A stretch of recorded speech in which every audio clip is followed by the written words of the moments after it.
નેપાળમાં પૂર અને કુદરતી આફત બાદ સર્જાયેલી મુશ્કેલ પરિસ્થિતિ વચ્ચે ભારતે રાહત સહાય માટે વધુ એક મહત્વપૂર્ણ પગલું ભર્યું છે.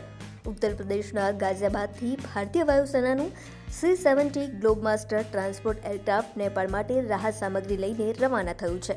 આ વિમાનમાં પૂર અને આપત્તિથી અસરગ્રસ્ત લોકોને જરૂરી રાહત સામગ્રી પહોંચાડવામાં આવી રહી છે.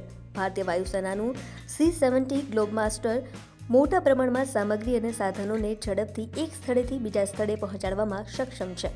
આપત્તિના સમયમાં આવી એરલિફ્ટ કામગીરી રાહત સામગ્રીને ઝડપથી અસરગ્રસ્ત વિસ્તારો સુધી પહોંચાડવામાં મહત્વપૂર્ણ ભૂમિકા ભજવે છે. નેપાળમાં ભારે વરસાદ અને પૂર બાદ અનેક વિસ્તારોમાં જનજીવન પ્રભાવિત થયું છે. રસ્તાઓ, વસાહતો અને અન્ય માળખાકીય સુવિધાઓને નુકસાન પહોંચ્યું હોવાના અહેવાલો વચ્ચે રાહત અને બચાવ કામગીરીને પણ વેગ આપવામાં આવી રહ્યો છે. આવી સ્થિતિમાં ભારત તરફથી મોકલવામાં આવતી સહાય નેપાળ માટે મહત્વપૂર્ણ બની શકે છે.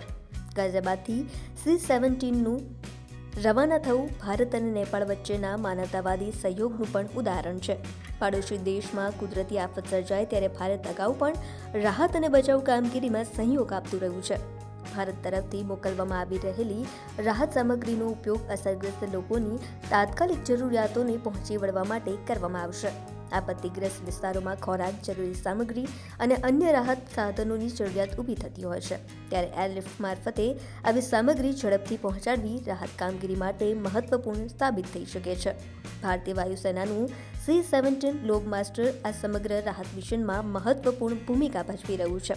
વિશાળ ક્ષમતા ધરાવતા આ ટ્રાન્સપોર્ટ એરક્રાફ્ટ દ્વારા મોટી માત્રામાં રાહત સામગ્રીને ટૂંકા સમયમાં નિર્ધારિત સ્થળે પહોંચાડવામાં મદદ મળશે. નેપાળની આ મુશ્કેલ ઘડીમાં ભારતે ફરી એકવાર પાડોશી દેશને સહયોગનો સંદેશ આપ્યો છે. રાહત સામગ્રી સાથેની આ ઉડાન માત્ર સામગ્રી પહોંચાડવાનું મિશન નથી, પરંતુ આપત્તિના સમયે પાડોશી દેશની પડખે ઊભા રહેવાની ભારતની પ્રતિબદ્ધતાનું પણ પ્રતિબિંબ છે. હાલ C-70 ગ્લોબમાસ્ટર નેપાળ તરફ રવાના થઈ ચૂક્યું છે અને રાહત સામગ્રી પહોંચાડ્યા બાદ સ્થાનિક રાહત કામગીરીમાં તેનો ઉપયોગ કરવામાં આવશે. ભારત અને નેપાળ વચ્ચેનો આ માનવતાવાદી સહયોગ બંને દેશોના સંબંધોને વધુ મજબૂત બનાવે છે.